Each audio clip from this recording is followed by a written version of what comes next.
We're very pleased to have Admiral James Lyons with us. Sir, welcome. Well, thank you, Frank. Sorry I missed the earlier presentations due to my 3-hour and 20-minute commute this morning. But, as a number of you heard me say before, we've had many opportunities to change the course of history. And it hasn't mattered whether it's been a Republican or Democratic administration. We failed every one of them, starting with Carter, with the takeover of our embassy. We could have cut off Khomeini and his Islamic fundamentalism at the knees. We were going to take Karg Island, and he rejected it. We could have walked in. The next time was the Marine barracks bombing. And you all probably wonder why we never responded. I won't go into the long detail, but the guy that sabotaged the strike, and I'm glad you're all sitting down, was the Secretary of Defense. Not once, but twice. Reagan approved, the French wanted to do a combined strike, and Reagan approved it, and Weinberger wouldn't issue the order.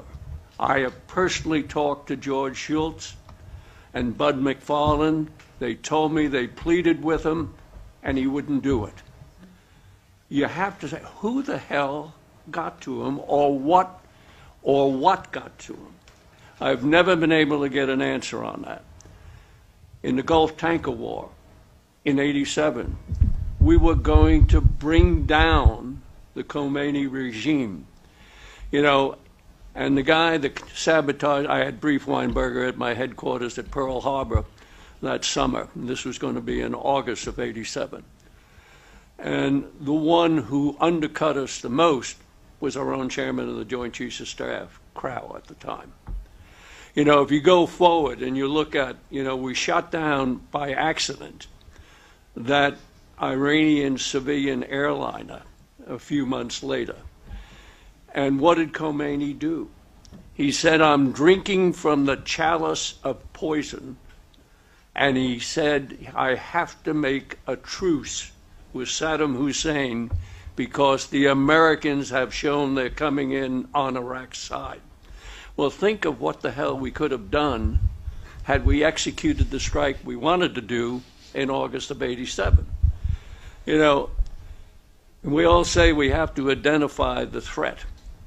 Well, I think the one who identified it the best was Erdogan from Turkey, when he said, Islam is Islam.